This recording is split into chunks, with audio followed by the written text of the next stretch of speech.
This video falls under fair use. Fair use allows commentary, criticism, and reactions. What's up? Back with another one. Today we're diving into a clip where Joe Budden and his podcast crew break down J. Cole's latest double album, The Fall Of. So let's check this clip out. Up, man. Good to see everybody. Functioned on about 5 hours of sleep tonight. Had to soak in as much J. Cole pause as possible. Same. Double album is a lot for a next day review. It is. Hey, but I feel good. If you're looking for an in-depth analysis, in-depth expert analysis on an album that came out not even 12 hours ago. Not at all. You got it right here, the Joe Budden Podcast. A double disc album. Double disc. I got a lot of thoughts, so I'm ready. Double disc, huh? Do you have a lot of thoughts? Yeah. I got a lot of thoughts too. Yeah. Yeah. Been up since 3 a.m. We gonna jump right in? Why not? I think my overall impression was that J. Cole made this album for J. Cole in Fayetteville, and if any of us mortals have something that we take out of this that we like, awesome. This felt very personal and very local. That is a great way of putting it. That's a great way. The whole first album is a story of.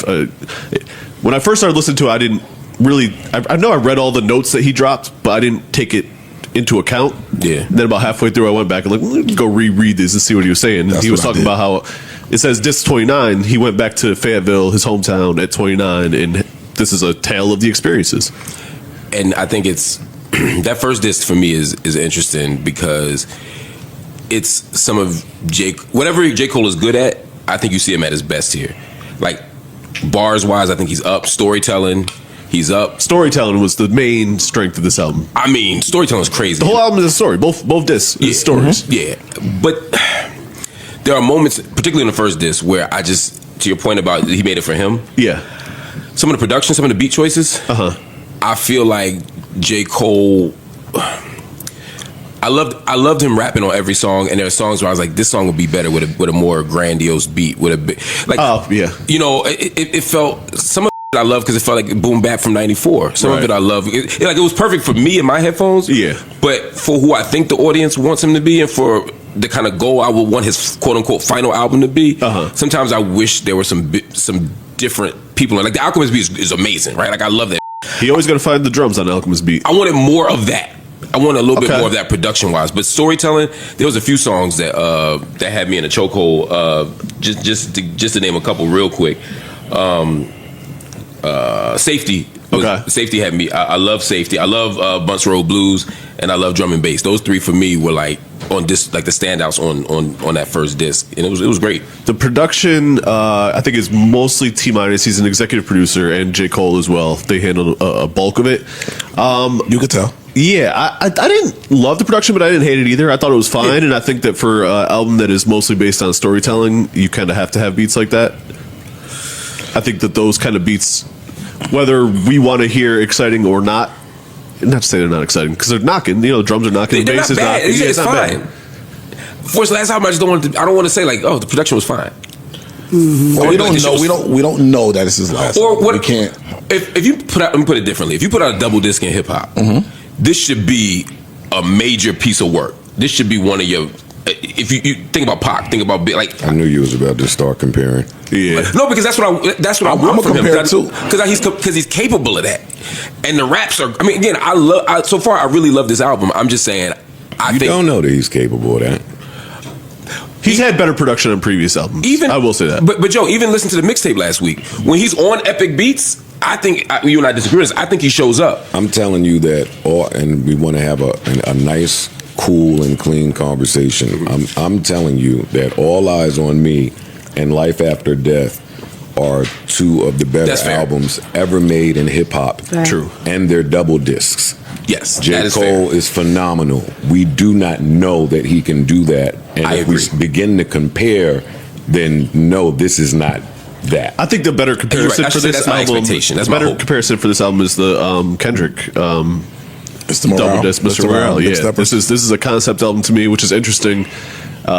Super side note, but I was having a musician nerd friend conversation about the best British bands, and The Who's name came up in conversation, and I'd never really listened to The Who like that, despite they have a couple slaps that everyone knows.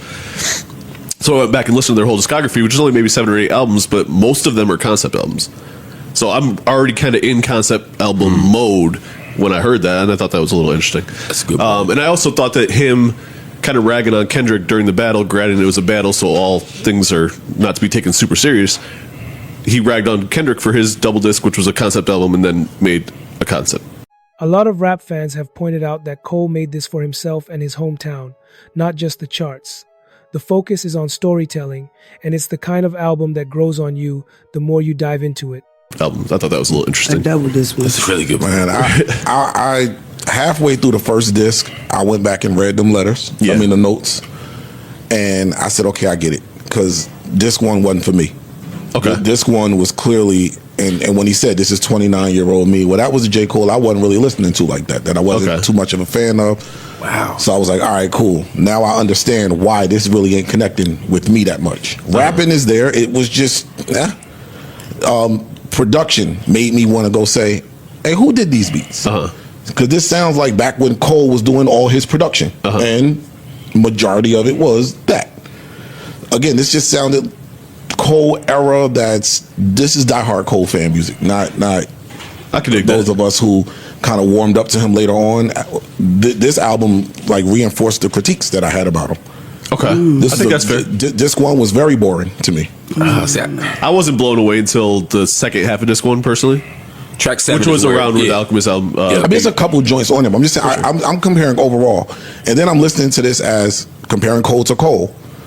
So your previous albums, this feels like regression.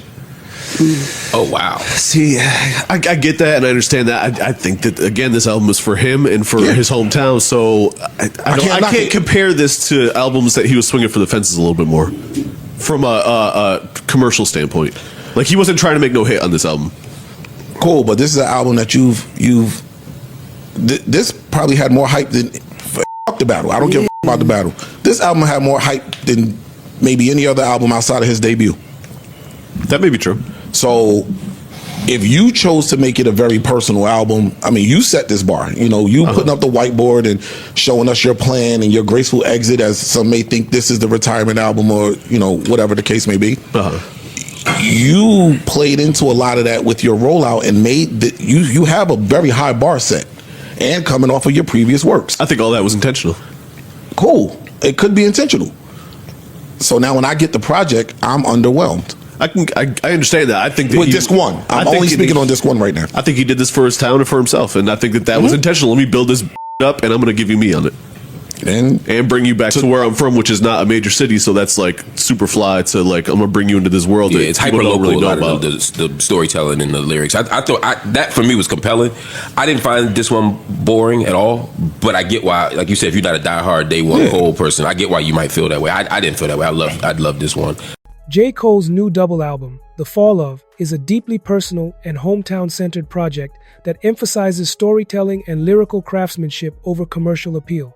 From the start, it is clear that this album was made primarily for himself and his hometown of Fayetteville, creating a rich, intimate experience for diehard fans who have followed his journey from the beginning.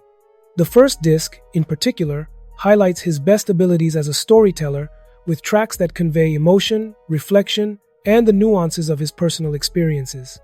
While the production is solid and complements the storytelling, some listeners may feel it is modest compared to the ambitious soundscapes found in other classic double albums. Certain moments, like the songs Safety, Buns Road Blues, and Drum and Bass, stand out for their emotional impact and lyrical depth, capturing the essence of J. Cole's narrative voice.